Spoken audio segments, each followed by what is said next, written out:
Chapter 81, Reason for Faking Injury. You are listening at novelfull.audio.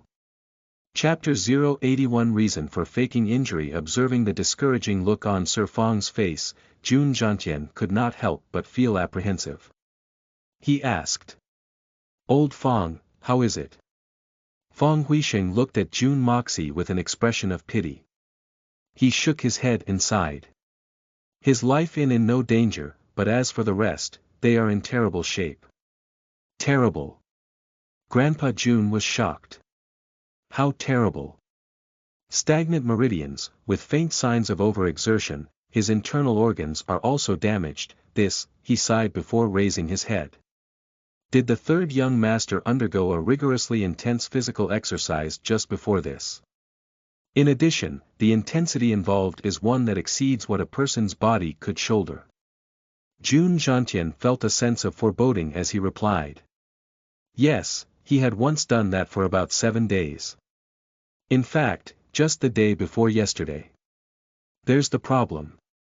Fang Huisheng retracted his hands, his eyebrows wrinkling. The human body can sometimes be deficient, and third young master's body was originally weak to begin with. With a deficient body, even if one has the perseverance to endure a high-intensity physical training, how could the body's muscle and veins endure it? If it was only this hidden injury, all he needs to do is to stop the training. With the proper lifestyle, he could be cured. However, it was at this moment that his chest suffered from an impact of over 100 gene in strength due to the sword wound and the kicks from the assassins, resulting in the injuries to his internal organs. The injury to his internal organs also aggravated the hidden injury from his training. Now that these two injuries have stacked, how could it be managed? That's not all. The worst part was that after being stabbed by the sword, his wound was not wrapped up in time, leading to the loss of too much blood. For him to be able to stay alive right now is already a great fortune. He shook his head and continued. After such an incident, for third young master to successfully preserve his life and become an ordinary person is something to be highly grateful for. In addition, if he ever partakes in any intense activities in the future, he would suffer from dizziness and painful agony which could even endanger his life. Jun Zhantian's face turned blank and pale. It is actually so bad. Don't Divine Doctor have any methods for restoration? Could it be that there is absolutely no hope at all for him? Fang Huisheng gave a sigh and said. I can only tell you the same thing. The human body is sometimes deficient. Even though I am touted as the Divine Doctor, I do not actually have divine skills.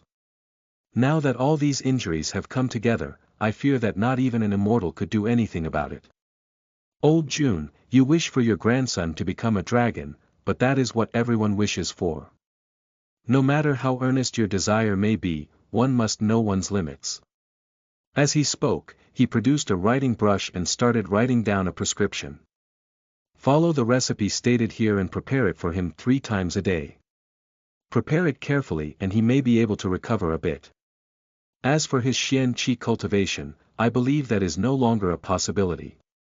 Grandpa Jun was stupefied. Even Tang Yuan who was standing beside stood with a stunned expression. However, who could dare doubt the words coming out from the mouth of this leading figure in the medical profession? Who could have the qualifications to doubt him? Jun Zhantian forced himself to smile, his face dark. If he can preserve his life without suffering from any disability and live on like a normal person, that is good enough. As for Xian Qi, there are many other people within Tianxiang Kingdom that have no knowledge of Xian Qi, however they could still contribute. Despite saying that, the disappointment within Grandpa Jun's tone was clear to even Tang Yuan. Tang Yuan tried to comfort him. That is true. Just look at our imperial court's grand preceptor, is he not merely a frail scholar? However, he could still dominate the imperial court, standing below one and above millions. Tang Yuan's words were said with good intentions. However, listening to those words caused Grandpa Jun to become enraged, thinking that Fatty was indirectly scolding him. Back then, Grand Preceptor Li's Xian Qi cultivation was personally destroyed by Jun Zhantian. That incident was the cause of the enmity between these two families, an enmity that could never be reconciled. Scram! Grandpa June roared out in anger. Grandpa June's roar caused Fatty Tang to tremble and he ran off, nearly crapping himself as he did.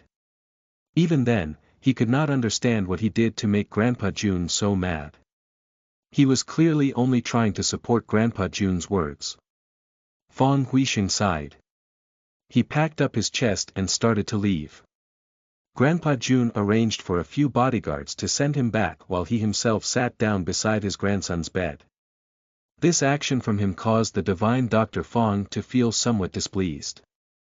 What a huge difference in treatment before I came and after. Turning around, Grandpa June found June Moxie smiling. He sighed and said angrily, "What are you smiling at, you brat? This senior spent so much effort to invite an expert tracker to protect you. Instead, you decided to be a smart aleck and used some methods to get rid of him. Now look at you. Tell me. What should I say to you now?" Sigh. Grandpa June shook his head and sighed. He felt that his lifetime's worth of sighs had all been used up today. "Grandpa, please be at ease." Watching June Jantian's face frowning due to concern, June Moxie felt his heart turning warm and could not bear to hide it from him any longer. The diagnosis for Sir Fong earlier was simply a result of my tampering. Truth be told, the state of my body is nowhere near as bad as what he had described. Having said that, he activated his body's Xian skill and his sickly face was suddenly replaced with a radiant complexion.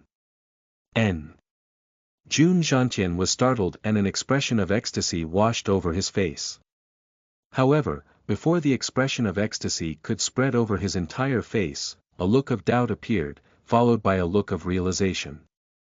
"I want to hear your reasons. I want to hear every single one, and even your plans." June Jantian's gaze turned sharp as he stared at June Moxie, as though he was trying to examine this grandson of his and what he was thinking of doing. June Jantian immediately turned around and shouted. "From this day onwards, I forbid anything that has ears to enter within 30 zhangs, 91.2 m, from this room. Anyone disobeys, kill without mercy." A sound of affirmation came from the outside. Following which the sounds schwa schwa could be heard in succession. In only a few moments' time, the outside had turned silent, not a sound could be heard. Hiding the truth from the imperial doctor meant fooling the emperor. Thus, June Jantian was being very careful. June Moxie, who had been lying flat on the bed, suddenly sat up. Wearing only his pajamas, he tightened his cloth belt and walked off the bed. He sat down onto the chair in the room, his face facing June Jantian, who was seated just opposite him. This action from him caused Grandpa June to become surprised. It would appear that June Moxie's body was indeed fully healed. This grandson of his truly has some good techniques. He had even managed to fool the great divine Dr. Fong. However, Grandpa June's face turned solemn. He could feel that what June Moxie planned to say would inevitably be something very serious. It might be something that he had no desire to listen to, it could even be something outrageous. Thus, Grandpa June had acted to cut off any possible leak in information. As of now, the only one that could eavesdrop on them without being detected by Grandpa June would be the legendary Supreme Divine Xian expert. Judging by how long his grandson had hidden his talents and how he had faked his injuries, Grandpa June could sniff out the unusual atmosphere that was currently brewing. He felt that he could even guess what it was that his grandson was going to say, leading to him becoming particularly serious. As of now, our June family is in a really dangerous spot. Thus, I have no choice but to step up. Otherwise, I would have followed my original plans of living the rest of my life as a prodigal debauchee. June Moxie spoke. His first move was to slap himself in the face. Unfortunately, I am now the only one left in the third generation of the June family. Even if I do not wish to enter the stage, I no longer have that choice. As such, I must not allow myself to garner the attention of the great families or their precautionary measures. This much I understand. It is also one which I have already guessed. Grandpa June stroked his beard. On this point alone, your action of faking your injuries has been very successful. I am also pleased with that. In addition, there is the previous action taken by Grandpa. In one night, you shocked all the great families within the capital city. But by doing so, our June family's forces have been revealed. Regardless of whether it is your power in the court or the military or even in terms of hidden forces, they are all much too powerful. Such a kind of power is not something that the imperial family could tolerate. At the same time, your actions were actually a great crime. However, it just so happened that your actions complemented His Majesty's plans, leading to His Majesty yielding on that in order to complete his plans to reshuffle the balance of power within the capital city. Secondly, His Majesty was probably taking into account of the past friendship between you two and your countless contributions to the kingdom. Thirdly, Grandpa is already old while third uncle is paralyzed. As for this grandson of yours, I am but a worthless debauchee. All this allowed His Majesty to not feel any doubts towards you. However, this is something that could only happen once and never again. We are already pushing our luck with this, the next time we may not be so lucky. If His Majesty were to find out that grandson's debauchery ways are but an act, or if His Majesty were to find out that the news of my heavy injuries were false, then the suspicion within his heart would double. Such an occurrence would cause a calamity to descend upon our June family. This is the biggest reason for me to fake my injuries. The Emperor had received news of June Moxie's injuries from his daughter Princess Ling Meng, who reported that June Moxie was seriously injured. Chapter 82, Do What You Must. You are listening at novelfull.audio. Chapter 082 Do What You Must. June Zhantian remained silent, but he was secretly nodding in agreement within. What happened back then had occurred because he was in the depths of absolute despair. He had originally intended to die together with all of those people, but was held back by His Majesty. In addition, his grandson had returned safe and sound, leading to a change of heart for June Zhantian. Even if what had happened went according to His Majesty's plans, if the one involved was not the June family, if it was any other great family, then that family would have been flattened by now. Thinking about it now, June Zhantian could not help but feel a great amount of fear. Grandpa, you have chosen to place utmost loyalty towards the imperial family, of that there is no doubt. However, that is only your own choice, June Moxie said. Although our June family seems to possess a power capable of upending the world, the truth is that our family power is dependent of a single imperial decree from the Emperor. With just one decree, our family would collapse to pieces in an instant. I am not accustomed to such a kind of feeling. I believe that third uncle is also not used to this. I have never liked the idea of placing my own fate in the hands of others. That is why I would rather be a debauchee for the rest of my life. However, my life as a debauchee has been forced to an end. Thus, I needed to change. And the change that I want is to place the fate of our June family within our own hands. June Moxie calmly looked at June Zhantian. This is my highest goal and my ultimate intention. It is also the main reason for all my actions. To place our fate within our own hands. For you to have these kinds of thought means having the desire to rebel. Grandpa June shuddered as he stared sharply at June Moxie. Grandpa, you misunderstood me. In grandchild's opinion, those who desire to be an emperor and those who are emperors are all fools. Especially those who desire to become an emperor whose reputation would spread across the world, those people are a fool amongst fools. June Moxie scoffed and smiled. Even if it means grasping the power to upend the whole world, even if it means overlooking the entire world as its sovereign, even if it means being flanked by beauties everywhere I go, none of those could entice me, none of those interest me. You. Grandpa June's chest rose up and down in succession, his white beard was scattered in a mess. For Grandpa June, who had constantly upheld the ideals of loyalty, these words had profaned the one person he had sworn his loyalty to. If the one speaking was not June Moxie, then the person would have been killed long ago. Grandpa, honest people do not beat around the bush, today I am going to let it out. His Majesty would never allow our June family to maintain such a huge amount of power in addition to having a highly capable heir. For His Majesty, such a kind of occurrence could only represent a threat to his sovereignty. My father, second uncle and my two brothers, sooner or later I will be seeking the answers to what had happened to them. If I find any conspiracy within their deaths, then I will certainly demand justice from whoever is involved. June Moxie stated in a calm manner. Very well, since I have accepted my identity as June Moxie, it would only be fitting that I do something for this family. In addition, this matter is probably the biggest wound afflicting the June family. Grandpa June slumped down and gave a sigh. He slowly pondered the matter before standing up and turned around.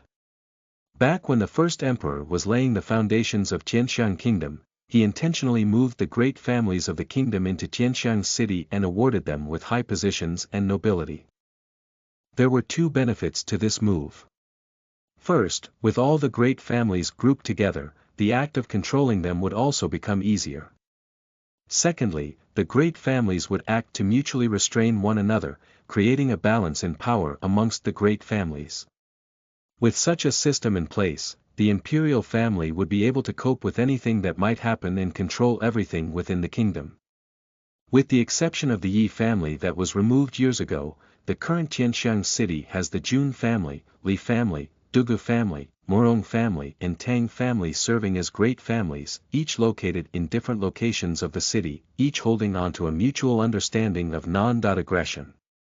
Of course, in recent years there was the addition of the Meng and Song families. But a closer inspection would reveal that these two are but overglorified clowns. They are in no way capable to standing on equal footing with the great families mentioned earlier. The military side is being controlled by our Jun family and Dugu family. Even though Murong family is currently trying to dip their hands into the military powers, they will never succeed as long as Dugu family and I exist. As for the Li and Meng families, they appear to be our greatest rival. They are always thinking of how to tear us apart at all times. In addition, there are some intermarriages between these two families. As for their successors, the Li family has managed to produce a peerless talent, Li Yuran. The danger posed by them would naturally increase as a result. The Song family on the other hand, have always kept a low profile and can thus be ignored for now. As for matters of the military, our Jun family and Dugu family had always competed against one another in that respect. We would be making a fuss even on normal days. That old thing, Dugu Zongheng and me would always bicker with one another. However, that is not the main point. The main point here is that even though our two families act to keep one another in check, the both of us have dedicated our loyalty to the imperial family, we would not truly go all out against one another. This is something you must remember. This is also the main reason why our Jun family could survive this long within the imperial court. Among the various great families, the Murong family has great ambitions, something worth noting, and yet not worth bothering. Each of the great families has their own thoughts. However, until the day His Majesty chooses to clear the entire structure and change the balance of power within Tianxiang, the great families will remain safe. This is something that every one of the great families have come to understand. As such, we are presently at a time where you members of the younger generation move about against one another. We of the older generation would simply observe the mess that you make on the sidelines, but at the same time we are also noting down which one amongst the younger generations could pose a threat. For you to be able to see through this aspect, Grandpa feels very pleased. Grandpa Jun had avoided discussing the subject of Jun Moxie investigating into the deaths of the two generations of Jun family members. Instead, he chose to discuss about the current situation within the capital city. 3 years ago, His Majesty had planned on establishing a crown prince. But after some tests, His Majesty had to let go of that idea. His Majesty decided instead to let the 3 princes compete against one another while he observes from behind the scenes. His Majesty believed that all 3 sons of his are wolves. And in the ensuing struggle between these three wolves, the winner would become His Majesty's successor. June Moxie sneered, but chose to remain silent on the subject. At the same time, Grandpa June gave a bitter smile and shook his head. However, in the end, a wolf will remain a wolf. It can never transform into a tiger, nor could it transform into a dragon. Even if it becomes the king of wolves, a wolf is still a wolf. Unfortunately, His Majesty does not have any other candidates and could only force them onwards, suppressing them when needed, deterring them when necessary, taming them continuously and teaching them when possible. The old foxes from each great family would most certainly be able to identify this situation. Thus, for the sake of preserving their family, they would never join the struggle between the princes. However, there would still be some people from the great families who would get close to one of the princes. These men would maintain their anonymity and also the balance in power. At present, the only ones with absolutely no involvement with the three princes are our June family, Dugu family, and the Li family. Grandpa June's words seemed inexplicably irrelevant to what June Moxie had said earlier. It almost seemed as though he was talking to himself, and yet it also seemed like he was talking to June Moxie. At this point, however, he finally concluded. Thus, as long as you know what you are doing and do not go too far in creating a mess, I will not care about what it is you plan to do, I will only support you. So, go ahead and do what you must. After saying that, Grandpa June rose up with a somewhat tired expression. As of now, Grandpa can no longer deny that I am old. I can only watch on the sidelines. As for your third uncle's body, disabled or not, our June family, all will depend on your actions. No matter what happens, as long as you do not lead our June family down the road of no redemption, that is enough. June Moxie's eyes glinted, he had clearly grasped the meaning behind Grandpa June's words. Do what you must. These words were quite meaningful. No wonder he had given me a detailed analysis of the situation within the capital first. It turns out the gist of what he wanted to say are these words. The meaning behind these words is that I can do whatever I want, while the June family will remain as a source of support and yet would not interfere. However, once shit hits the fan, we will fish you out. However, why did he pause once he mentioned about third uncle's disability? This question was answered almost immediately. June Gentian's face revealed an expression of comfort as he looked at his grandson. As for your third uncle's legs, if you really have a method of healing it, you had better grasp onto the current time and proceed. Regardless of what the results may be, it is best for you not to delay it anymore. If you keep delaying, it won't just be your third uncle who is anxious, someone else would be even more anxious. Having said that, Grandpa June glared at him and scolded. Hein! You too, do you take this senior to be a senile fool? One is my grandson, the other is my son, while this is my June family's residence. You think you could hide this from me? Could you? What a ridiculous joke. June Moxie felt awkward. Tapping his nose, he explained. I was simply worried that you would become disappointed if this attempt fails. That would be bad. I have never had any hopes at all regarding this matter. Grandpa June blew on his beard, his words shooting out like a punch, severely striking at June Moxie. In the event that a what if actually occurs and you brat actually manage to cure him, did you think this senior would be so stupid as to declare it to the whole world? Would I fear that the whole world do not know about it? If I did that, won't everyone would start moving their gaze and attention towards you too, creating conspiracies after conspiracies to harm you? If you dare hide anything from me again, this senior will smash both your buttocks. I will make sure that the both of you cannot even crawl out the door. June Moxie stared in a dumbfounded manner and could only say, repeatedly. TL. Well, this is it. I tried thinking about saying something, but in the end, I could come up with nothing. Coincidentally, the title for this chapter is, Do What You Must. Oh well, goodbye, June Moxie. P.S. Anyone who wishes to pick OEM up may use my translation if they want. P.S. If anyone is interested, the racism starts at Book 4 Chapter 95-96. It then continues in the later part of Book 5 as far as I can tell. Chapter 83, Relief. You are listening at novelfull.audio.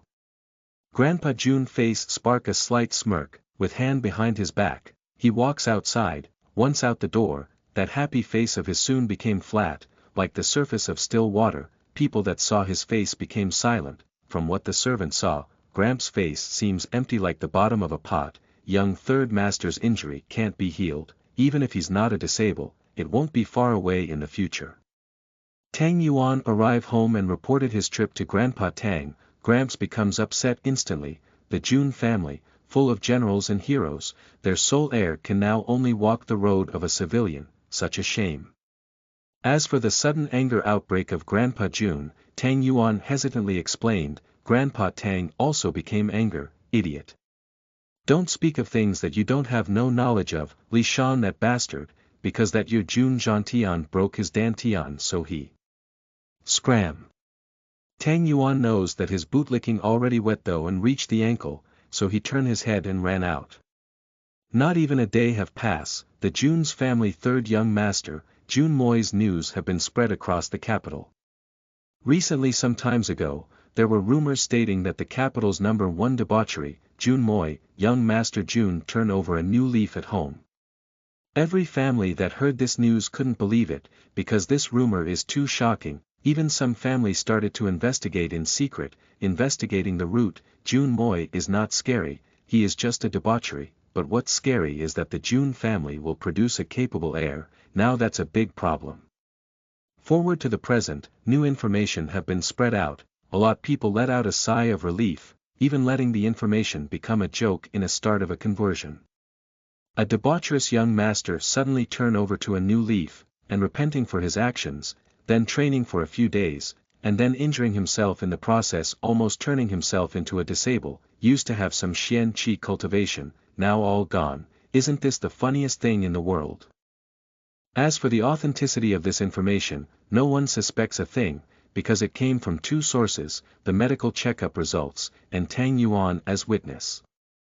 The Inner Court's #1 Imperial Doctor, aka Mr. Death Warding Fong, personally gave June Moy a diagnosis. Who would suspect?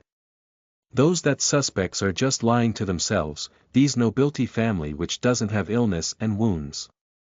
Fong Huisheng is like Treasure Cove for those that have aliments. Once you solidify the relationship with Fong Huisheng, that's like gain another life. Who dare say anything to the authorness of the divine doctor? Those who dare, I'm afraid not even half a day will pass, he will be drowned in spit. In due respect, those who can actually mess with the divine doctor's diagnosis, don't mention June Moy, not even Grandpa June have the cultivation to do so. Can't believe that June Moy became like this. Unbelievable. Imperial Tudor residence, Li Yuran looks at the three people across the room, his graceful eyebrows wrinkled a little. Li Feng, can you confirm what divine Dr. Feng said is true?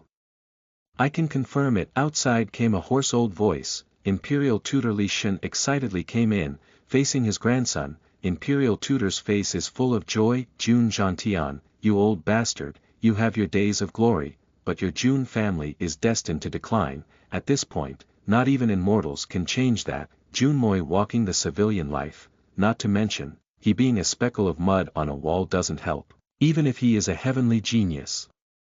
You think we will let him have a chance rise up? You should know that all the Empire's civil service is on our hands. Envy. Li Yuran smirked. Even Grandpa is so sure, then the June family is no longer a threat to us. Li Shan nodded. So in the near future don't go angering June Zhantian, this old bastard really will kill people. As he warned Li Yuran recently got slapped by Grandpa June, then got kicked in public by Grandpa June. Imperial Tutor Li knows that his grandson can hold himself back, but he also know his grandson personality of revenge best served cold, even if he doesn't say it, and his face doesn't show it, his heart won't let this matter go. Once a chance arrives, he will strike back. What Li Shan said just then was to persuade Li Yuran to drop the idea of revenge. Because now, out of everyone in the empire, no one can handle Jun Zhantian, cause now he's like a half-crazed old loin. Especially now, His Majesty is going along with his plan, I repeat do not prove him. Also, that night in his anger, he revealed the Jun's family hidden forces shocking everyone, facing that power, no matter which family, facing them under the sun, heads will be flying, and blood would be spilled, even with the full force of some the weaker families, being genocide by Jun Zhantian is not that hard of a problem. Li Yuran slightly moved his eyes, then smirked, don't worry grandpa, this grandson of yours won't go provoking him, but Jun Moi is a different story, I'll just play with him occasionally, no harm done right. Someone that recently lost his cultivation will indulge himself in sex and wine, and the problems between minors, seniors won't involve themselves in it. Shan laughed, just don't go overboard. The four grandsons nodded imperial court, His Majesty leaned against the throne with a pillow cushioned, slightly closed his eyes, face stilled, Feng Huixing at his side standing still. So. Jun Moi can't be. Right. His Majesty said after a brief pause. Yes, according to my diagnosis, it is not faked, Feng Huixing confidently said, stroking his beard, Jun Moi been a debauchery for too long, if he could calm down, it's a good thing for the people. Good thing for the people. Ha ha ha. The emperor laughed calmly, then he closed his eyes. This official excused himself, Feng bows and then retreats outside. After he excused himself, the emperor face appear a unconcealed smirk, smiling enjoyably, smiling like everything is at ease. Grandpa Jun now is like getting 3 months of vacation, to outsiders, he seems to be having a personality change, after this period of strife, he appeared to be disheartened and cold, this sudden turn shocked everyone that he knows, even the emperor send over someone to check up on him. For examples. When he walks outside the door, he suddenly shouts, why is there so many trees in the surrounding? Chop them all down. The cliente changes, and it's getting cold, can't even see the sun anymore. God damn it. Soon the area surrounding the Jun family 5.6 li in, doesn't exist a hint of green. Then he looks at the walls, also in a fit of rage, why is the wall so short?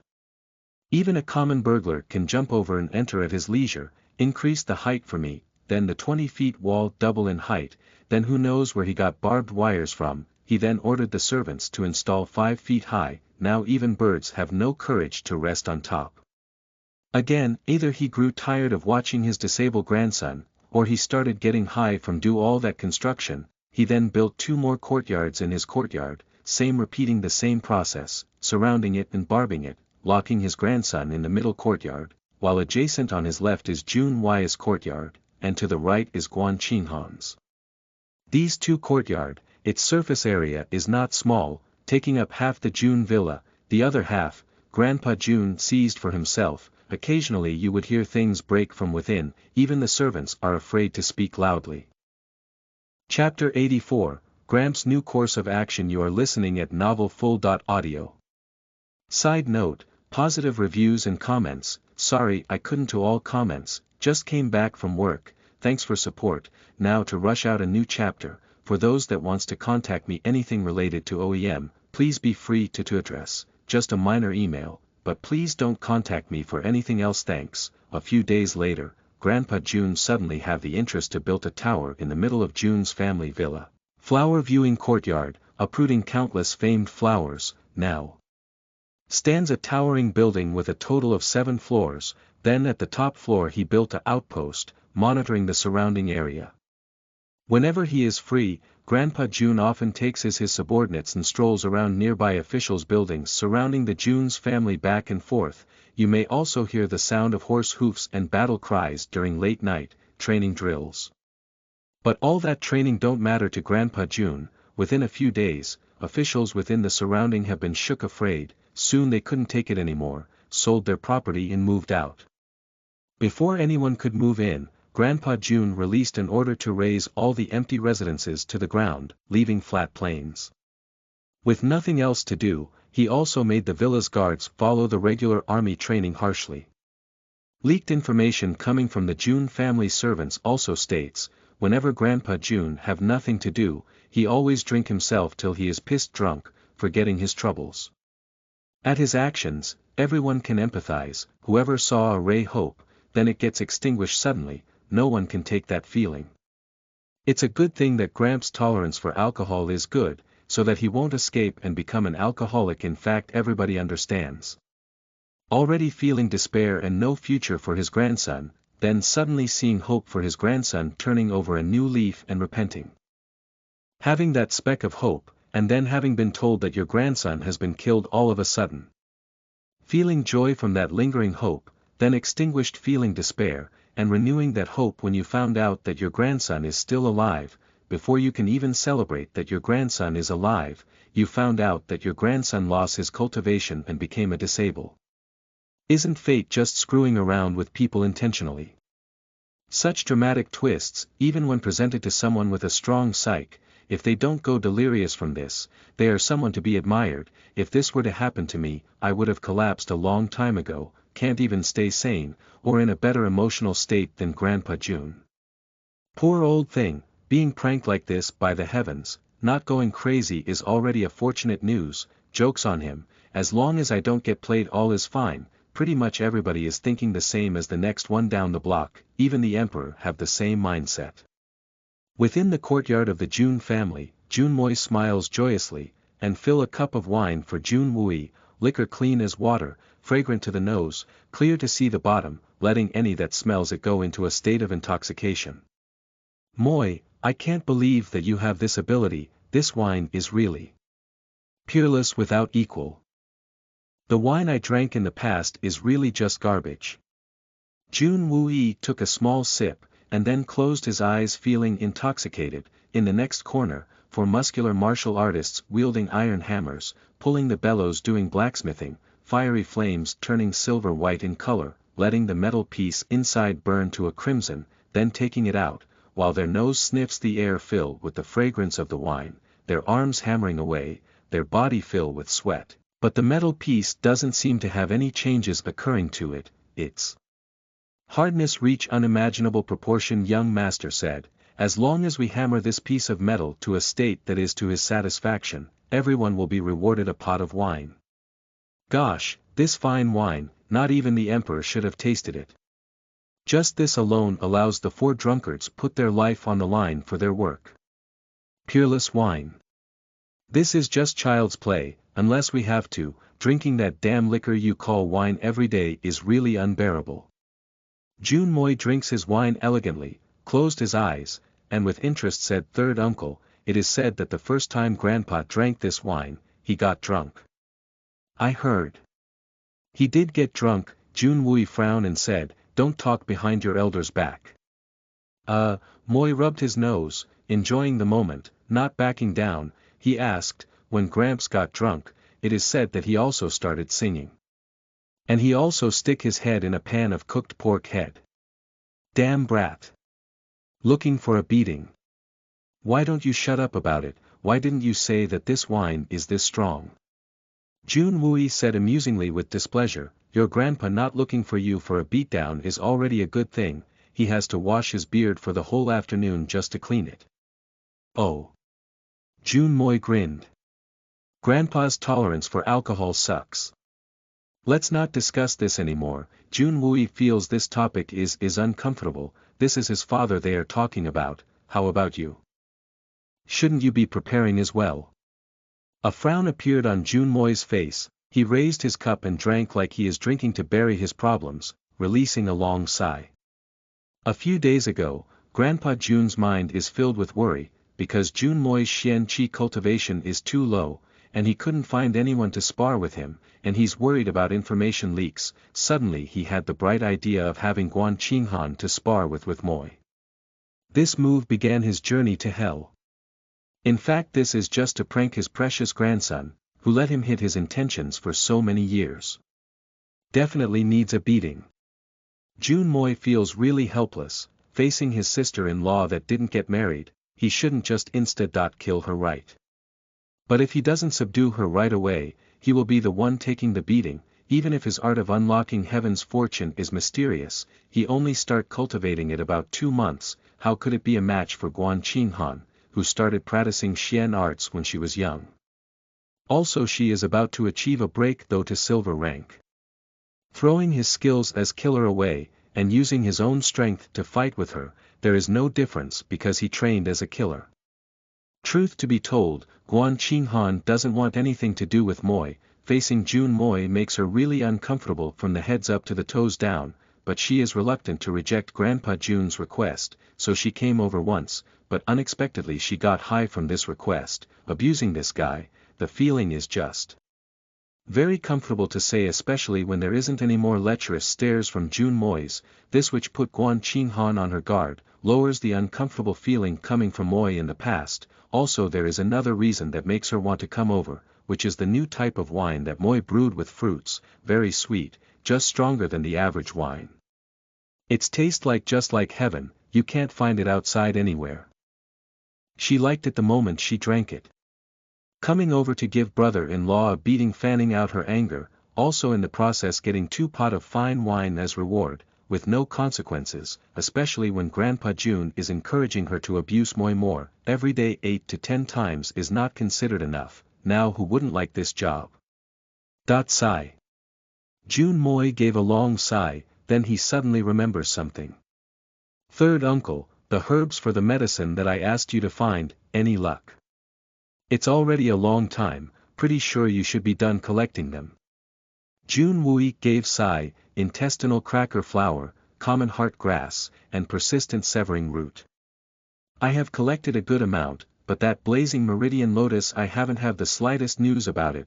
Now 9-leaf grass, this herb is relatively rare, not many people uses it, and not easy to find. Just a few days ago I heard that Jinxiang trading firm discovered 3 stalks, and they are shipping it to the capital. I sent some people to buy it, but who could have known that it was already brought?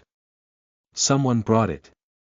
Moi suddenly wary, straightened his back. This herb is useless besides healing blocked meridian's wounds, but why was it brought at this crucial time, unless this information was leaked, and someone is plotting against my Jun family? Sorry, I fell asleep on Tay keyboard so I didn't edit it. Either way, I have no addition.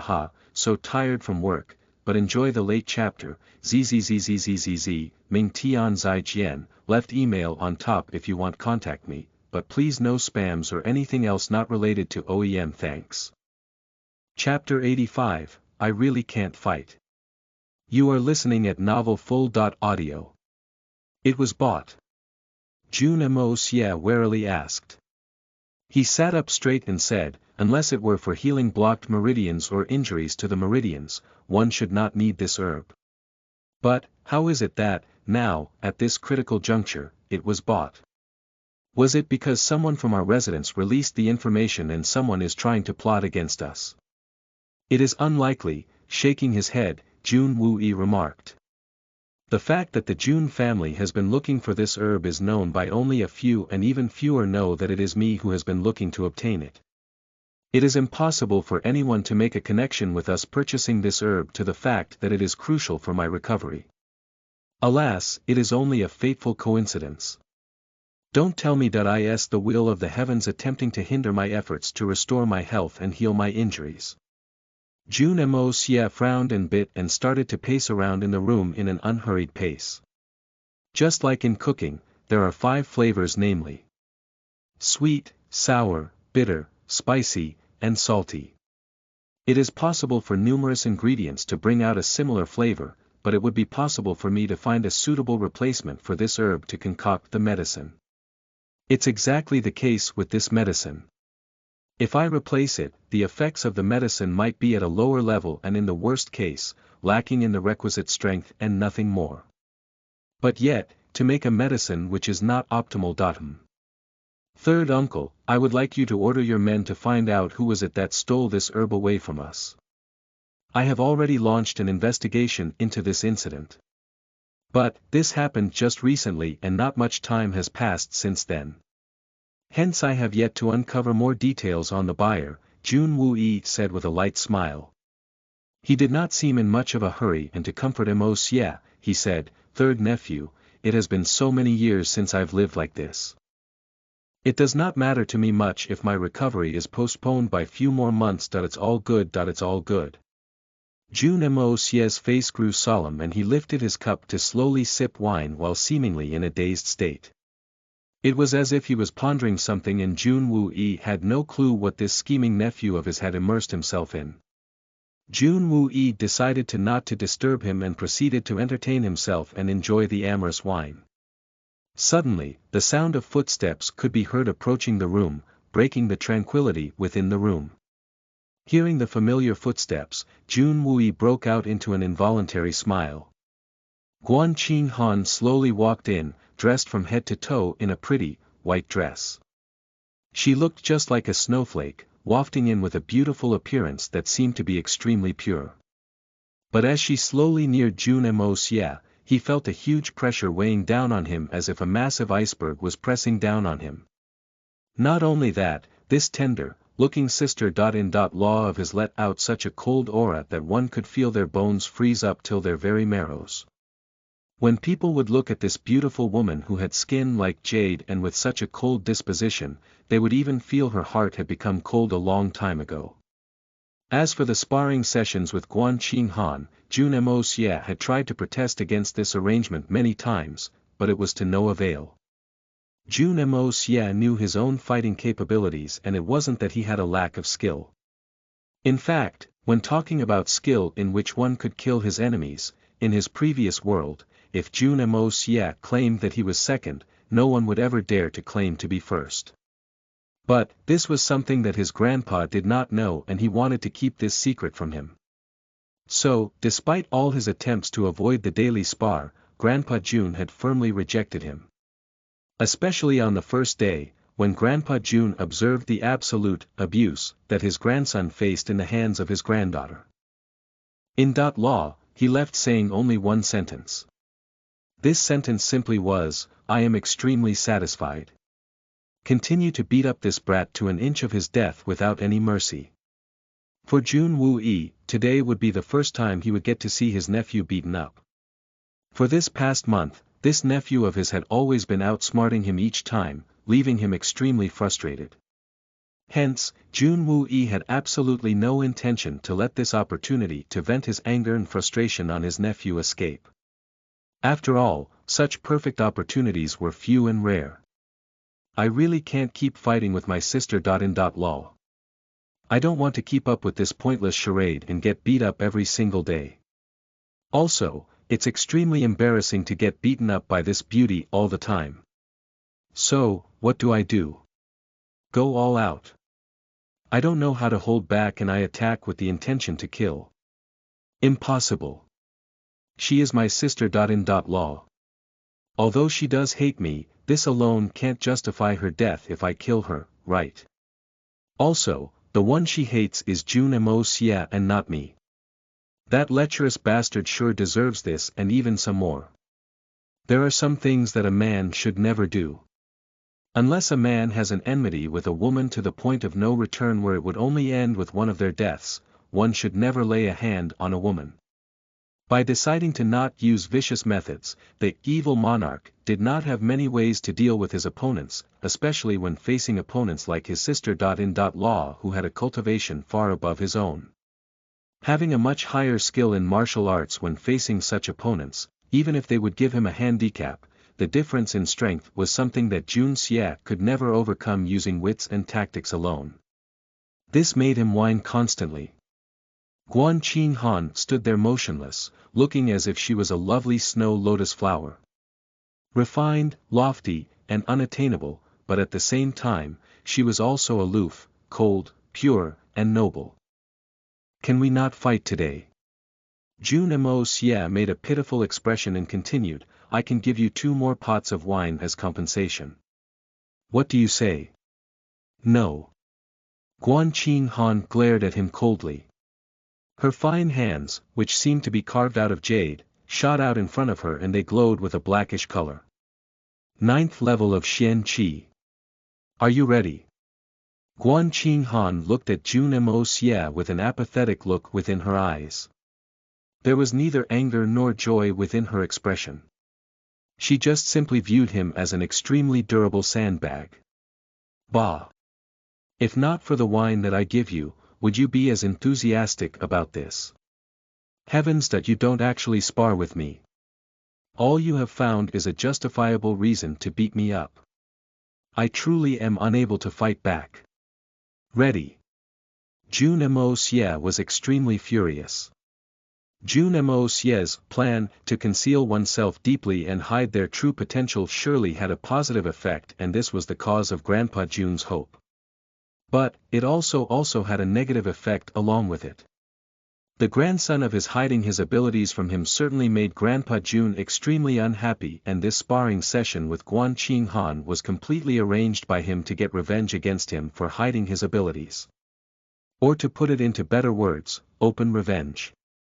This was something he could only say within his head and curse, but never out loud.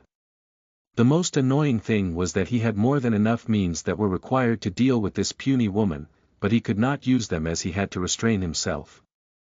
He could easily settle this situation, but instead he chose to constantly deal with this tyranny and abuse. Was he becoming a masochist?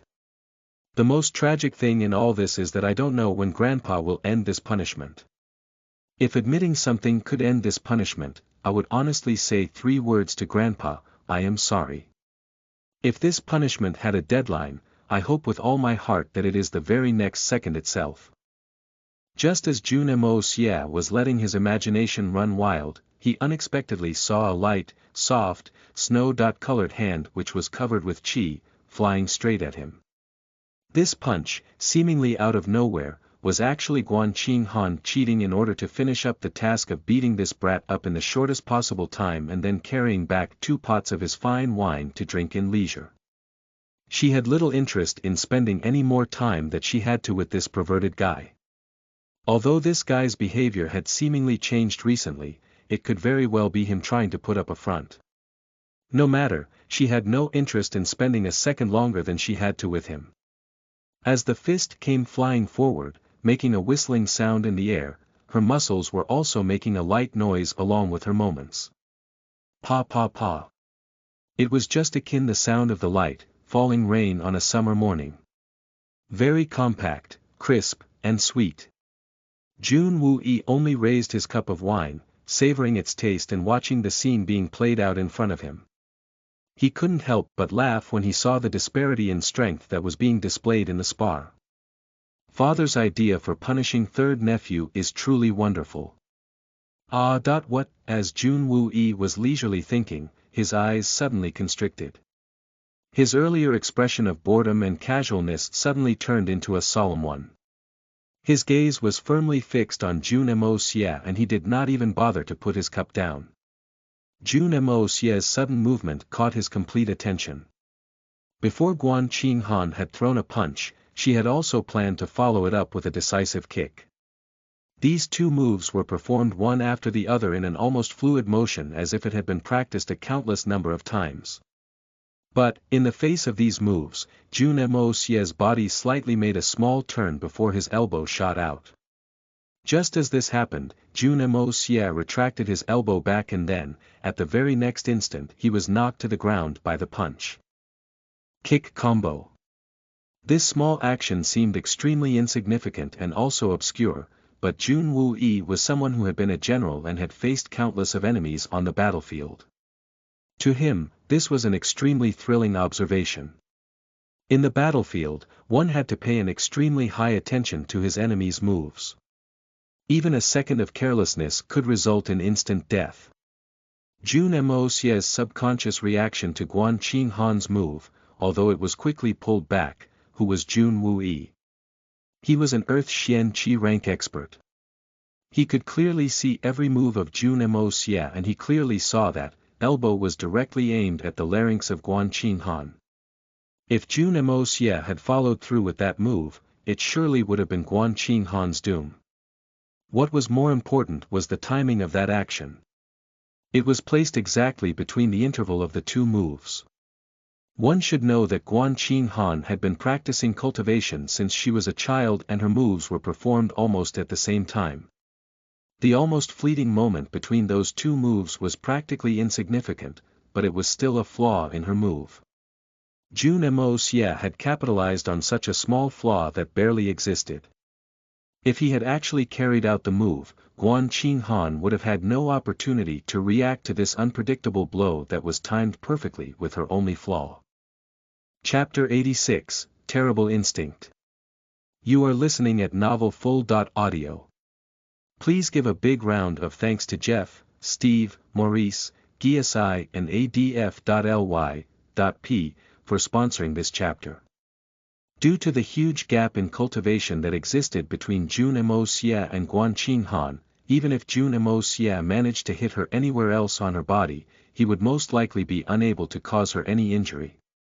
However, the human throat was extremely weak, so it was a very crucial and vulnerable point of the body. Not only that, the human elbow was one of the best parts of the body to use as an offensive weapon because of its ability to bear and disperse stress.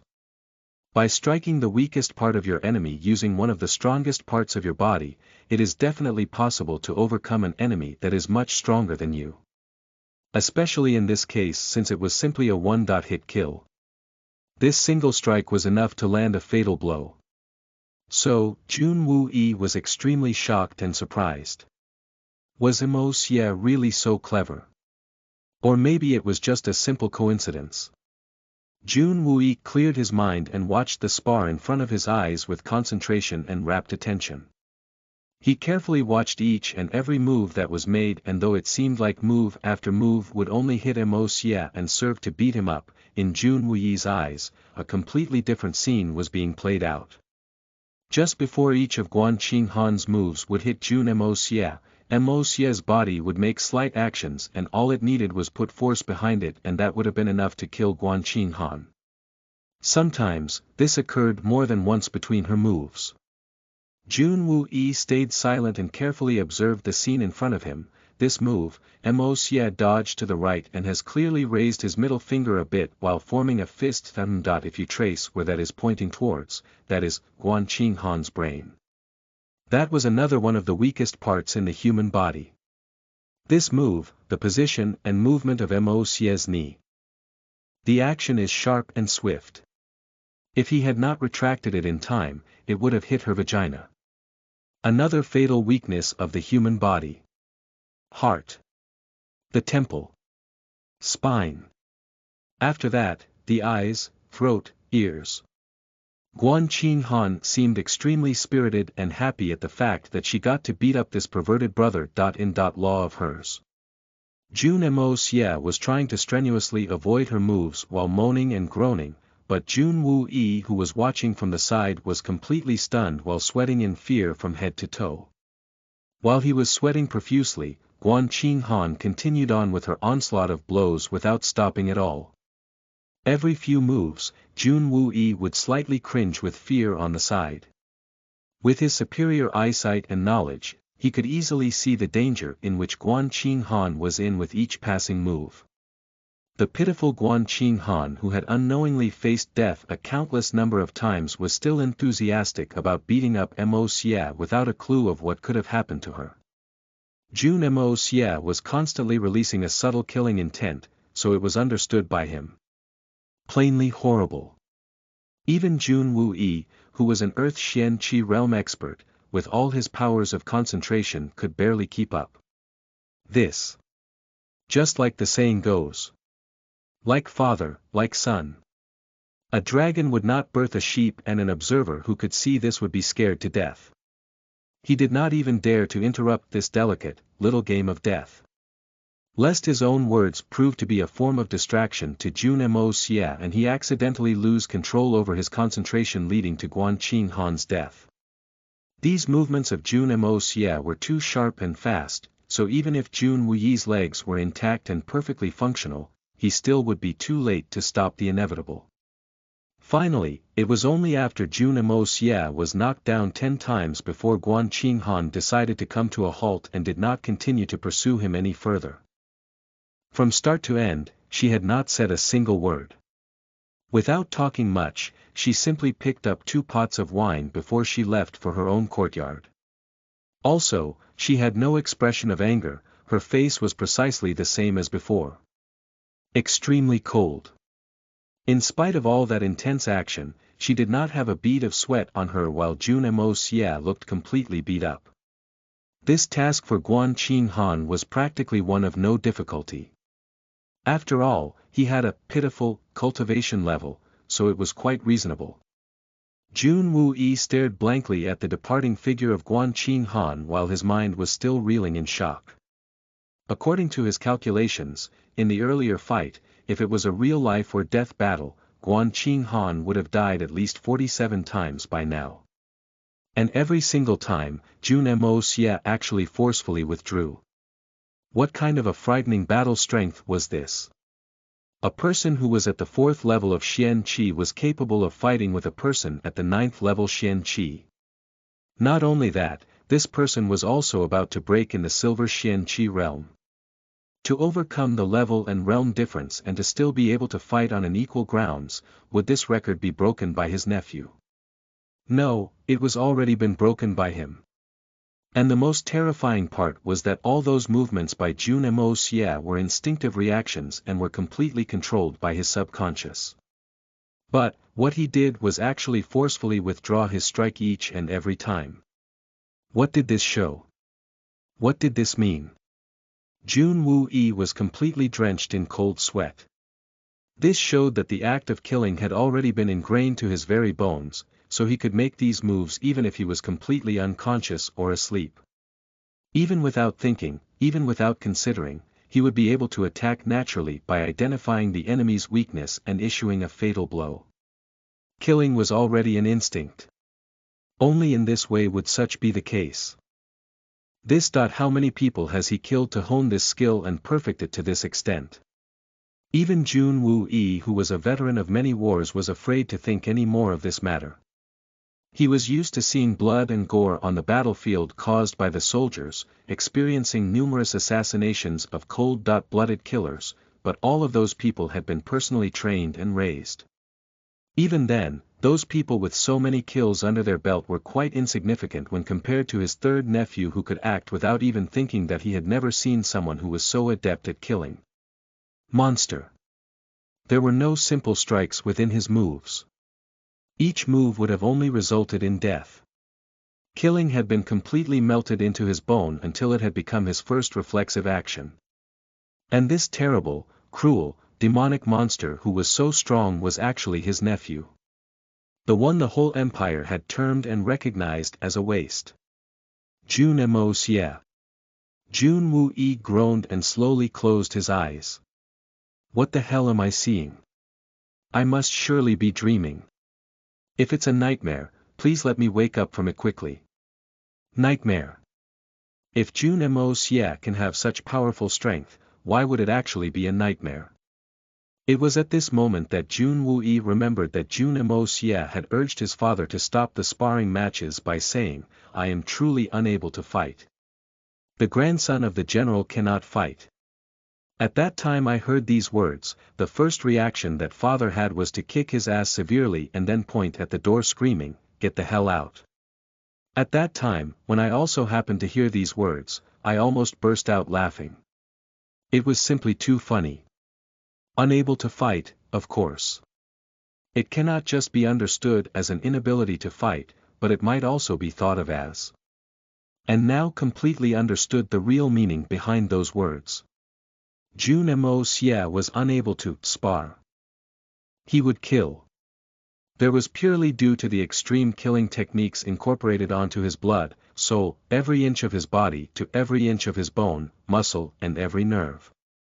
If military soldiers had such skill, even when facing 1,000,000 troops, as long as he had strength left, he would not fall down.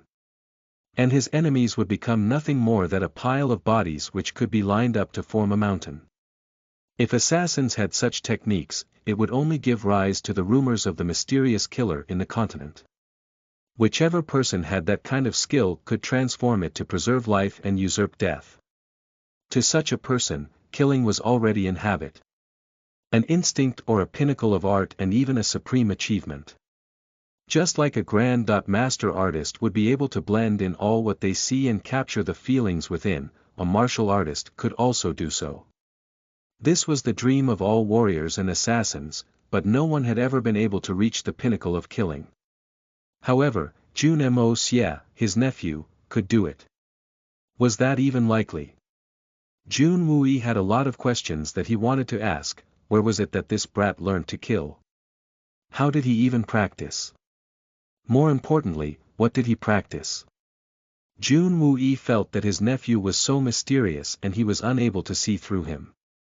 Although his current cultivation was only at the 4th level of Xian Qi, from his earlier performance, one surely couldn't look down on him.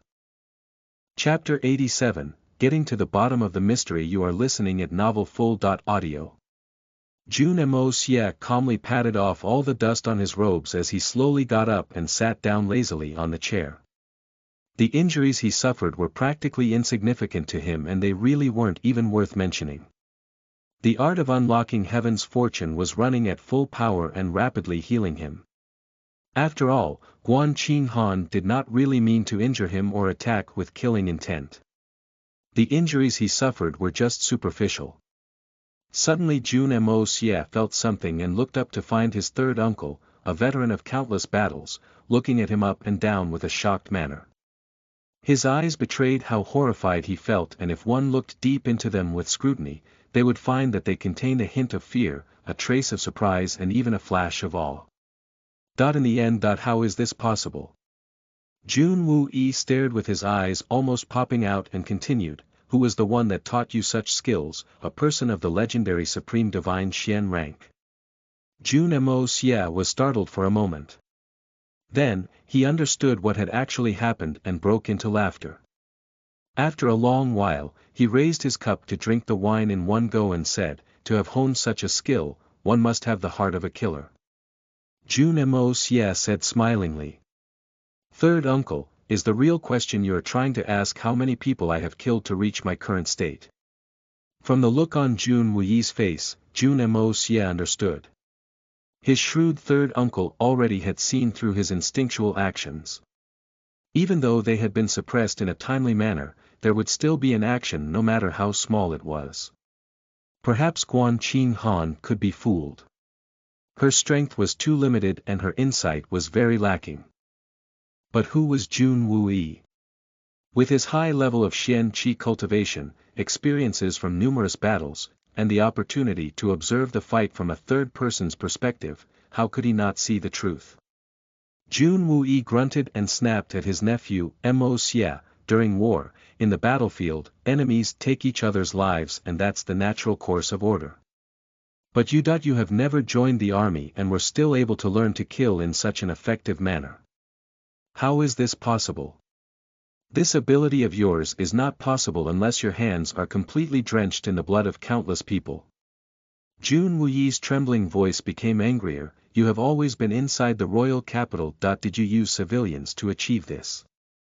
Third uncle, you've experienced countless life and death battles and hence seem to think in such a way. It is not necessary to kill and slaughter to hone a killing technique to such a level, Jun Mo Xie calmly continued. In fact, as long as you can truly familiarize yourself with and understand the human body, its every bone, every joint and every nerve, then this would all come to you naturally. Jun Mo Xie closed his eyes and said, the human body, irrespective of sex, has 206 bones. That is to say, there are also 206 joints from the body over the thighs, both around, up and down. A fierce blow to any of these places can be extremely deadly to the existence of a person. And, no matter how a person moves and how well they defend, there would absolutely be some place that would be left completely defenseless. To fight would involve the usage of bones and the movements of joints. While using maximum force at some points of the body, the other part which is not being used becomes a flaw, a fatal flaw. Once you find this flaw, then the part that he is using also becomes a part of the flaw. Since all these details on your enemy becomes apparent, it would become quite easy to find a countermeasure against him. I had told Grandpa that I'm unable to fight. The truth is, I'm unable because if I did fight, there would be only one result. Sister.in.law's death. In fact today, she could have died numerous times, over 100 times at the least. I wonder if third uncle was able to count all of them. June Mos, yeah, his eyes glittering and teeth showing while he grinned said, I have to admit that I've become accustomed to this instinct of placing my blows at the weakest links in a human body. In this world, the best understanding of the human body is possessed by doctors, but third uncle, you would have rarely seen doctors who are killers because most of them only learn how to cure and heal. Jun Woo-yi stared blankly and was stumped for words. He then angrily said, you're just twisting words to force logic. TL. This is an idiom here, Jun Mos sighed and said, in fact, third uncle, since I've grown from a baby to now, you've watched me grow up. 2 years in between, though, we did not meet often, but Grandpa's spies were always following me every single day, every hour of the day and maintained a detailed record of every action I did. It was even to the extent of where I slept every night. Not only that, they also recorded the length of time I spent with each woman, who the woman was, her family's background and also her ancestors in complete detail. Uncle, do you truly believe that I really possess the ability to kill quietly in spite of all this? Don't you think such a thought is completely absurd? Jun Woo-yi didn't know whether to laugh or cry as he looked on utterly stumped. Editor. I'd probably choose to cry. Well, that's me, is there really something such as a natural killer? Jun Woo-yi stammered, his mind in complete chaos. What he had just learned completely defied his common sense, and looking at his nephew he felt completely perplexed. Jun Mos secretly wiped the cold sweat off his brows as he quietly relaxed and felt at ease. Oh my goodness! Third uncle nearly caught me. To fool this third uncle really was not a simple matter as I thought it was. Editor. It was OMG at first. Just sayin', but how would you be so knowledgeable? And your achievements are also very high. This is your identity. 2. Jun Woo-yi did not give up and continued to ask further.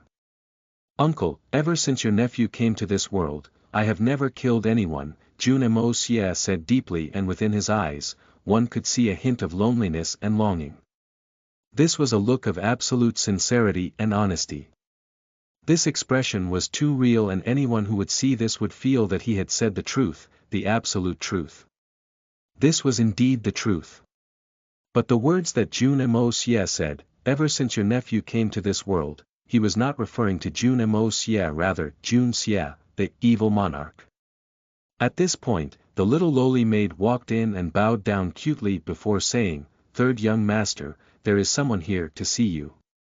He has told me he had to report something very important and it was urgent. Then she looked at Jun Mos covered in all dirt and she felt pity for him. Poor young master, he has been abused a lot recently. He has also been very nice these past few days, so he does not deserve to get beat up this ruthlessly. Jun Mos quickly said, just let him enter. Finally, it seems it is time to help third uncle recover. Not much time passed when a man dressed in all black walked in with a steady pace radiating an aura of strength. His face was calm, and when Jun Mos looked at him, he could tell that this person's talent was not bad at all. Good.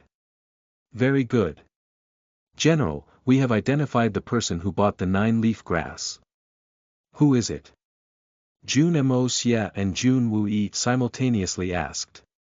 The young master, his name is Tang Yuan. The man looked up at Jun Mos and was hesitant to speak the name. Tang Yuan. Jun Mos suddenly shouted out with surprise and said, for Fatty Tang to buy the 9-leaf grass, has something happened within the Tang clan?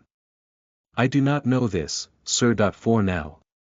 Jun Woo-yi and Jun Mos, the nephew-uncle duo, both looked at each other for a long time without speaking.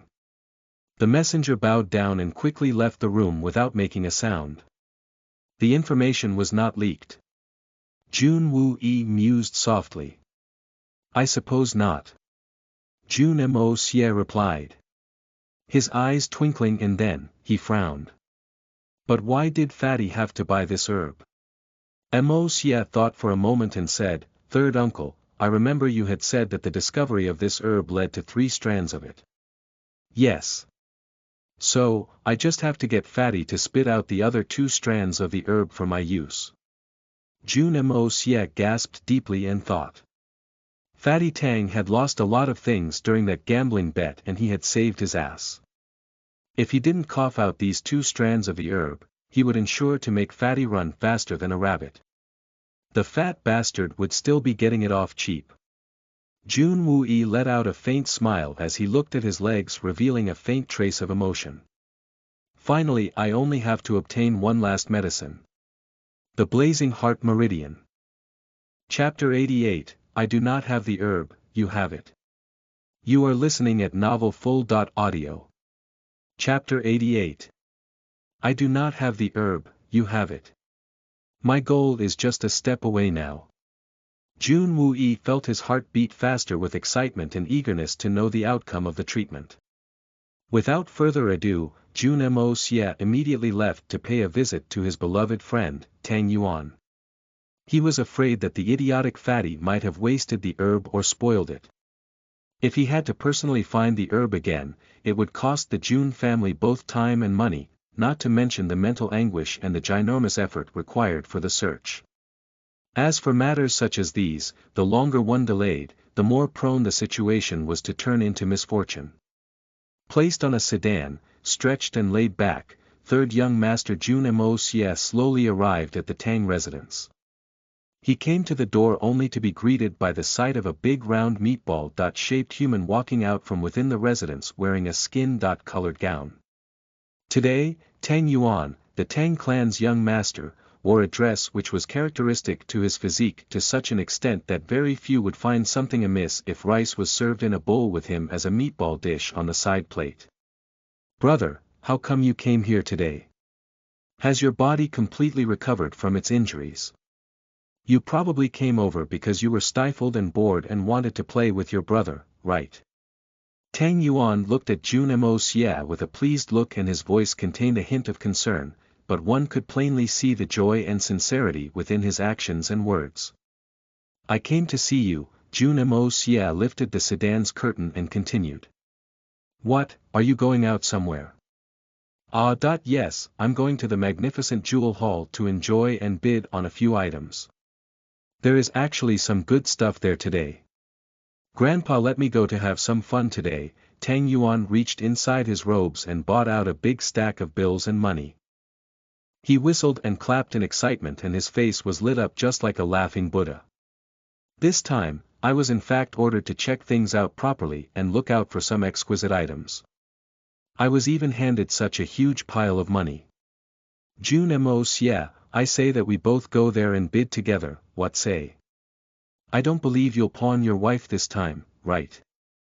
Jun Mo Xie jested. Hey, don't mention those measly things. Tang Yuan's perfectly round and white face had a few black lines and wrinkles all over as he continued to speak. I was framed and set up during that time. If we played under normal circumstances, your brother here is simply the gambling god who is spoken of within the legends. I wish I could believe that broken mouth of yours. In fact, I might be better off believing in the existence of ghosts in this world rather than that mouth. Jun Mo Xie wrinkled his nose and his face on a whole became solemn. While ignoring the invite made by Tang Yuan, he got straight to the point and asked, don't be in a hurry to leave and spend away your wealth. There is something important because of which I've come looking for you. What is the matter? Let your brother know all your worries. Tang Yuan blinked a few times and said earnestly. I heard that you bought 3 strands of 9-leaf grass from the Jin Xiang Trading Company. It's something that I need quite urgently because of my current injury. Take it out for me right now. Jun Mo Xie was quite direct with what he wanted and said it straight to Tang Yuan's face. Who actually told you this? This is just treating me unjustly. I don't know what this 9 grass leaf is. Tang Yuan shivered while his fatty body flushed red in excitement. I've bought this stuff. What 9 grass .7 grass? I simply don't know what this is. Jun Mo Xie's face fell and he retorted, Tang Yuan, you tell me that you don't know. I, your father, am talking to you now with great difficulty here and you bastard, actually have the guts to say that you don't know. If it wasn't for me, I wonder where your precious sword and piece of jade would have been. I should have flushed them along with you down the toilet. I really don't know. Tang Yuan was visibly anxious as he jumped about in place, and while gnashing his teeth, he began to swear. Brother, would I dare to even attempt to fool or hoodwink you? I surely have no clue about this matter, and if I'm lying, let I, Tang Yuan, be turned into a toad this very instant. Jin Xiang Trading Company. Just as Fatty Tang finished his oath, he suddenly yelled out loud, "Damn it, Mos, yeah, did you just say the Jin Xiang Trading Company? You are not deaf, are you? Well, at least that is established now." Jun Mos hummed with displeasure and looked at Fatty, wondering if he was playing a trick on him. Although, on the surface, he didn't seem to be acting out a scene. That was contacted by one of our branches. Tang Yuan, his cheeks puffed up and eyes wound up in a way that they were perfectly circular, continued to speak.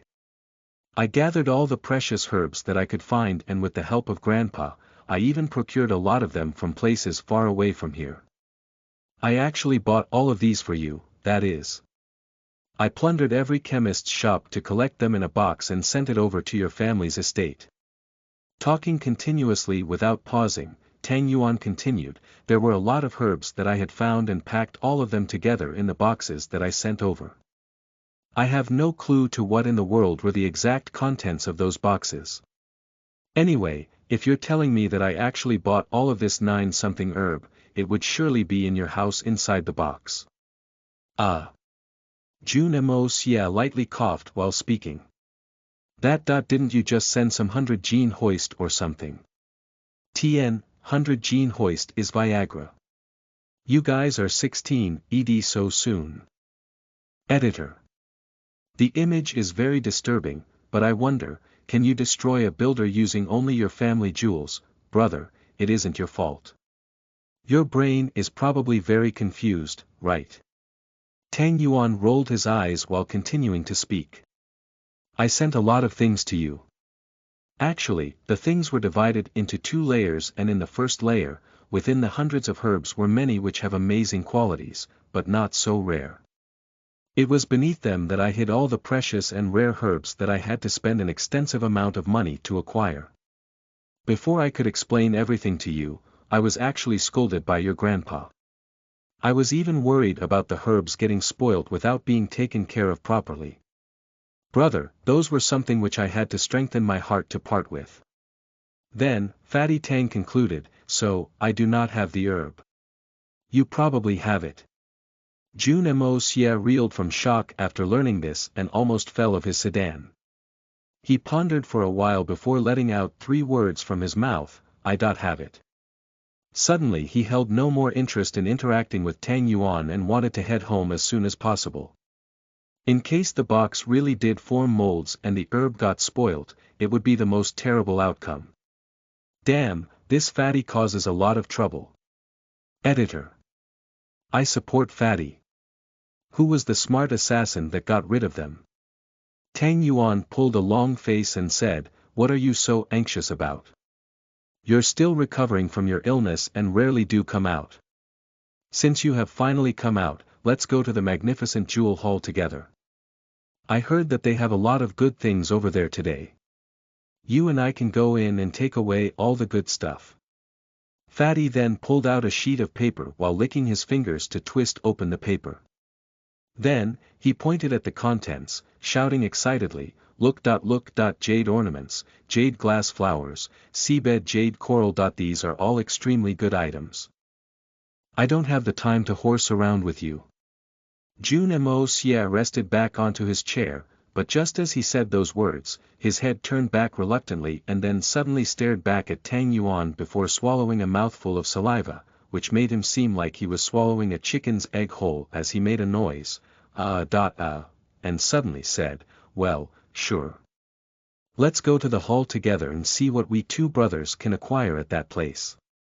He then arranged for a bodyguard to go home immediately, so that he could inform Jun Wu-yi immediately about the 2 boxes gifted by Tang Yuan and shift all the things out while carefully putting away each of the items within. He also instructed him to bring over some money for him to spend at the magnificent jewel hall. This sudden change in his attitude was because he, the third young master, had found out that in this auction's list of materials, there was an impressive item which he wanted. The Blazing Heart Meridian.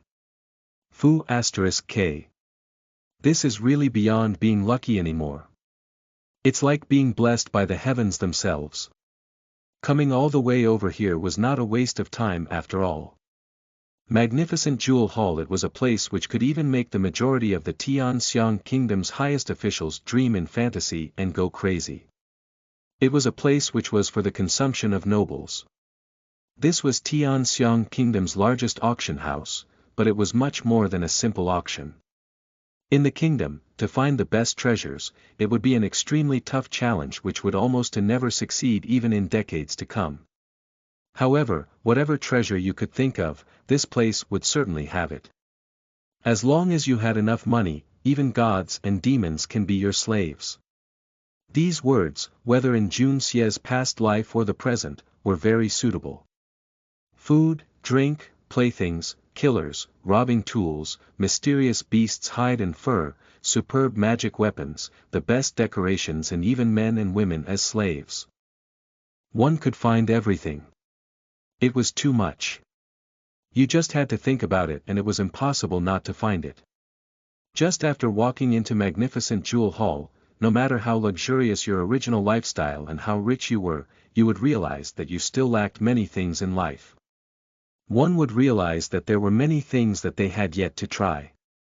They would feel that their spiritual and material life had been extremely barren. So, in order to not spend all that you own and become completely broke, the average person would want to come out and not let his thoughts or judgment get clouded by this treasure paradise. Chapter 89, Magnificent Jewel Hall. You are listening at novelfull.audio. Chapter 89. Magnificent Jewel Hall. Of course, Magnificent Jewel Hall was not a place that anyone could enter as they pleased. It was a place catering to the elite. But, at Magnificent Jewel Hall, they gave face to the Tianxiang Kingdom, and inside their place, one of the biggest boxes was reserved for the royal family of the Tianxiang Kingdom. Irrespective of if someone from the royal family came or not, this place would always be reserved and kept ready. Several other countries also enjoyed this privilege of having their own private box, but of course, when compared relatively to the royal families, they were smaller. In the Tianxiang Kingdom, each of the major families had a balcony of their own, but each of them had to pay a substantial amount of reservation fee on a regular basis, and because of this particular rule, no other family was unhappy. In contrast to other auction houses around the country, in addition to the limited number of rooms, almost all the other seats had a fixed seating, which were basically in the large hall. And, if the youngsters of the major families actually were seated in the hall, it wasn't even the least bit loss of their face. So, Magnificent Jewel Hall's box area had already transformed into a special status symbol. It was extremely rare for people with newfound wealth to be added to this exclusive guest list. In addition, Magnificent Jewel Hall on the surface seemed as if it was only interested in making money like crazy, and that it wouldn't be interested in government affairs and would not interfere either. However, if there was any fugitive who escaped to the Magnificent Jewel Hall and hoped that they would receive their blessing, they would have been delusional. Magnificent Jewel Hall would just tie them up and charge them of their crimes, and would actually save the time of the officials to hunt down the criminal. Regardless of who you are, trying to stir up trouble in the Magnificent Jewel Hall is the biggest mistake one can make. Jun Mo Xie closely looked at the wide gates that appeared before him. These were the tall majestic gates which were the entrance to the Magnificent Jewel Hall, and though third young Master Jun had never set foot in here, he too knew the workings of this auction place. Here at Magnificent Jewel Hall, almost every day they would have an action to sell off items, but, the items of great rarity, the ones which were priceless, were only sold in the auction once a month. And today happened to be that very special day. And always during this period, the Magnificent Jewel Hall would be extremely lively. Another biggest oddity of this Magnificent Jewel Hall was the items that it would auction. Almost no one knew the origin of these items and no one had ever seen the magnificent jewel hall perform any form of acquisition or let people pawn items for money. Were all the items manufactured by they themselves? This had become a really big puzzle. Fatty Tang seemingly had come over here more than once as he turned and greeted a few of the bodyguards stationed over there.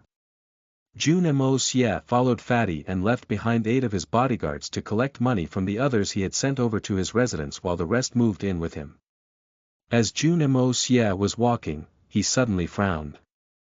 This magnificent jewel hall is really not a simple place. Since the time he had walked into the door, there was at least 5 or 6 times that different spiritual awareness swept through him, inspecting his whole body and at every corner. This made Jun Mo Xie's heart to beat faster. According to his calculations, the cultivation of all those experts was surely at the Jade Xian Qi level. This was just assessing the strength through internal inspection. Behind Jun Mo Xie came 2 groups of people, each of them emitting an eerie murderous aura. This was something that Jun Mo Xie was most familiar with and could absolutely not be mistaken. And one could see the heavy tension between the 2 groups. It was just like armies facing off each other on the battlefield. Jun Mo Xie immediately concluded that the 2 groups following him were definitely not friends. Moving forward and walking up the stairs behind Tang Yuan, Jun Mo Xie suddenly seemed to slip on a step and stagger back. He took this opportunity to glance back and saw 6 people in black walking the other way. Both the groups walked into 2 different boxes. One of them was covered by a curtain which was embroidered with a golden tulip flower while the other had a black cloth curtain on which there was an elaborate embroidery of a white snow lotus. At this moment, the hall was already overcrowded, but everyone was sitting comfortably and the whole atmosphere was calm, harmonious and peaceful. A waiter was walking around with a tray and although the number of people was enormous, it was extremely quiet. After all, these people felt that they were not eligible to run wild inside the magnificent jewel hall. Inside a box, Jun Mo Xie looked at the insides of his own box to observe the Jun family's box. There was a white curtain upon which was drawn a huge blood-red colored orchid flower and he couldn't help but smile. Since the Jun family had bought this box, Grandpa had seemingly come here less than 2 or 3 times. Grandpa surely does not know how to manage wealth well and still paid regularly to keep this box. He really gave magnificent jewel hall too much face. Those 2 boxes belong to whom? Jun Mo Xie pointed out to the boxes that the 2 groups had just entered and asked. Chapter 90, Jade Sea Coral. You are listening at novelfull.audio. Chapter 90. Jade Sea Coral, those 2 boxes belong to whom? Jun Mo Xie pointed out to the boxes that the 2 groups had just entered and asked. Bro, do you have a fever or something? Is your head really muddled? Tang Yuan stared at him and said, those boxes belong to the 2nd and 3rd prince of our kingdom. All the 3 royal princes have their boxes in a line, side by side, don't you even know this? Your father asked you a question and you dare be disrespectful. Do you even remember what happened at the 1,000 Gold Hall? Jun Mo Xie rolled his eyes and stared at him. Tang Yuan grinned and his face resembled a Buddha as he thought, I've never seen this guy's over here at the magnificent jewel hall, but he recently did help me out in my time of need and did a big favor. He can be arrogant because of that and I owe him one. He patted his own plump cheeks and said, I'm the one who has fever and am confused as my head is muddled. Jun Mo Xie stared at him. He knew that he was a crafty bootlicker and simply closed his eyes, ignoring him completely. He was then contemplating in his heart, the people who went into the 2 princes' boxes unexpectedly were releasing killing intent and were seemingly assassins. This was really weird. Did these men by any chance have anything to do with the assassination attempt a few days ago? If so, I must verify this account very carefully. After all, I also suffered at the hands of those fiends and was not only stabbed and kicked mercilessly but was also left a step away from death. I did not even have a chance to repay the damage done to me. As a man, I cannot live in this world after suffering from such humiliation. However, which emperor's son was the one who orchestrated that assassination attempt? In the case of accusing a good man of wrongdoing, it is wrong, but it does not matter much as these men have wronged their own flesh and blood. Mo Xie, Li Feng and his accomplices have also come, and next door to us is the Meng clan's box. Tang Yuan whispered while gnashing his teeth. Those bastards, sooner or later, I want to take special care of those bastards. Since that day where he realized that these boys had played a trick on him and he had almost lost his wife in the game, his heart filled up with hatred and he clenched his fist in anger. But, recently, in the capital, Grandpa Tang had warned everyone that one can't easily make black white and vice versa, and it'd be best to not provoke his most precious baby grandson. Oh. The adjacent box. So close June Mo Xie let out an involuntary smile and said, Fatty, today, I shall promise you one thing: if you agree to one of my conditions, I shall help you vent out your frustrations. What do you think? The humiliation I experienced in that gambling game was something I've never faced before. As long as you can help me with this resentment of mine, whatever your conditions may be, I shall agree to them. Today, in this auction, I have a few things that I absolutely must win. But, I do not want people to know that it is me who has bought it. June Mo Xie said bluntly. I do not have much money right now. I want your help to outbid others and give me the products later on. As long as everything goes down well, I'll also let few of those mongrels make wish that they were dead instead. What is this? Tang Yuan retorted with anger and visible displeasure. Is this how you treat your brother? If you want something, I'll buy it for you, we two are brothers. What is the need to talk about all this? You are so serious that it tarnishes the relationship that we share. TN, relationship. Let's go all rainbow here. D, that's not the case. We sure are brothers, but, that comes later. I never would take advantage of others and would never let others take advantage of me. June Mo Xie grunted. This sentence was a code that he lived by in his past life and he staunchly believed in it. Okay, I agree to you. As long as there is some retribution to those bastards, I'm all yours. June Mo Xie smiled, and then closed his eyes to concentrate on letting out his spiritual awareness. His target of course were the adjacent box and the boxes of the two princes. Using the art of unlocking heaven's fortune, he could disperse his spiritual awareness out and would be able to notice even the slightest fluctuations in his surroundings. Although he was not using his eyes to see, this was in fact much more effective than him using only his eyes to observe, as nothing could escape his notice under his spiritual awareness. Then after a moment, this exceptionally silent hall became even more quiet and one couldn't even hear the sound of a person breathe. The curtain on the stage slowly opened up, revealing a colorful stage, and there appeared to be a purple-colored stone on it.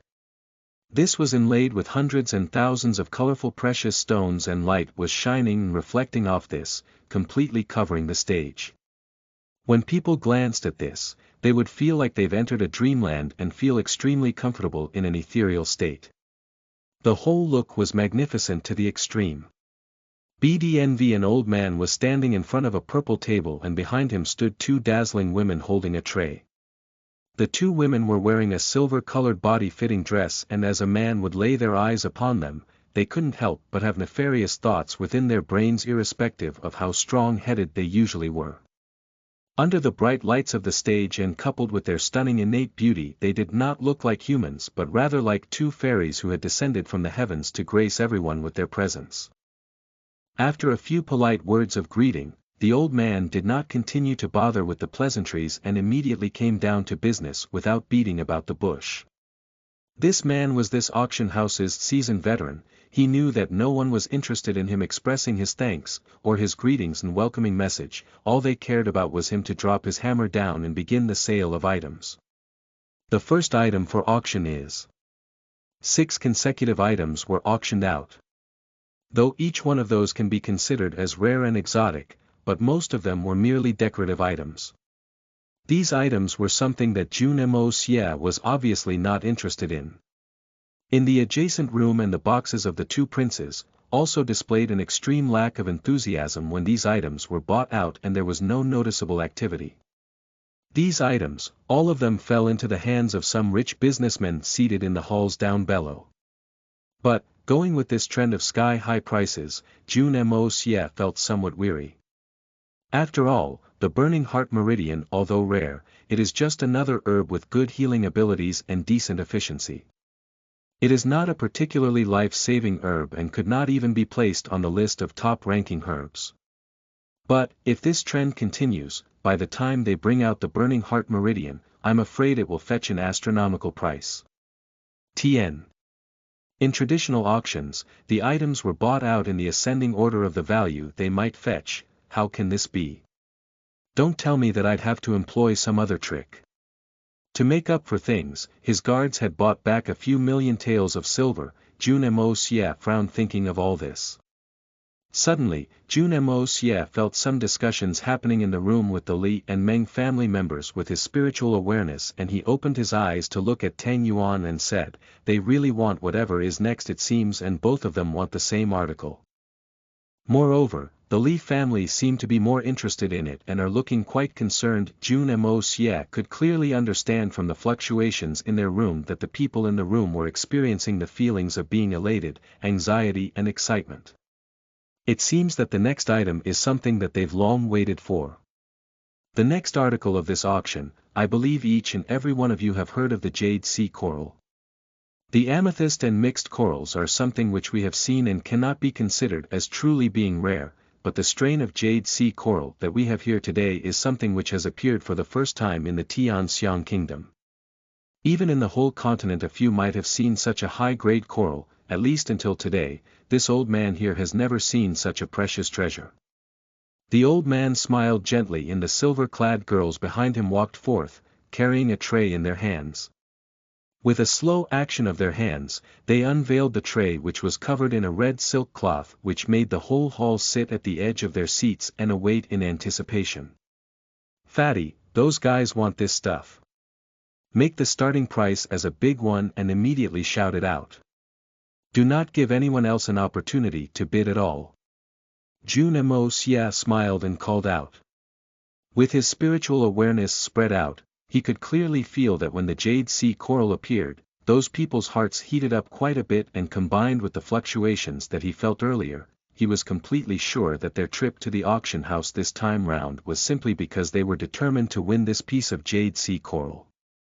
With such a good opportunity being presented to him in a lovely silver platter, how could he not help but intervene and mess up things for them? "Are you sure?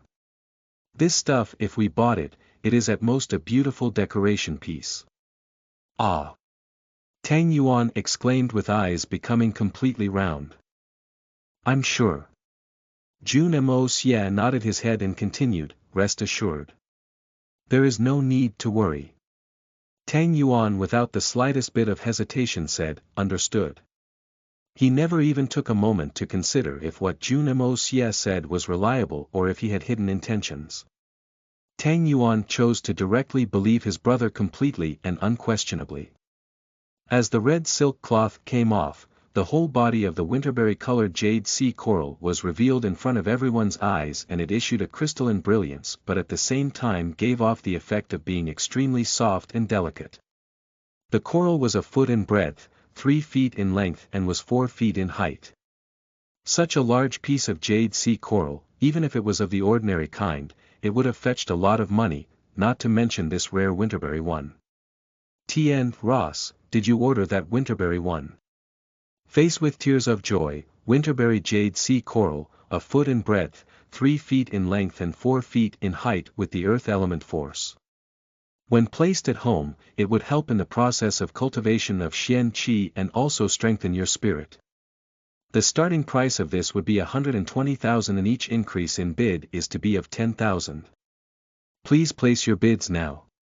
Just as the old man's voice faded away, a voice rang out in the auction hall, echoing and booming throughout, "I bid 1 million. This voice belonged to none other than the Tang clan's young master, Tang Yuan. All of a sudden the audience made no movements nor any sound. Almost all at the same time, a pair of 100 eyes turned to look over and there stood Tang Yuan trying to stand straight with a lot of effort, his big belly staring at all proudly. Are you kidding? Starting price of 120,000 but you went ahead and called the first bid at 1 million. Don't you even want others to bid? Even if you are determined to win, you do not need to be so extravagant. One ought to slowly increase the price and maybe for this, it might reach a price of 500,000. But, to directly call a bid of 1 million on the first bid, isn't that a bit too much? Arg. This is sick and evil. Everyone had these thoughts ringing in their heads and looked over at Fatty with annoyance. TN, too smart. I like.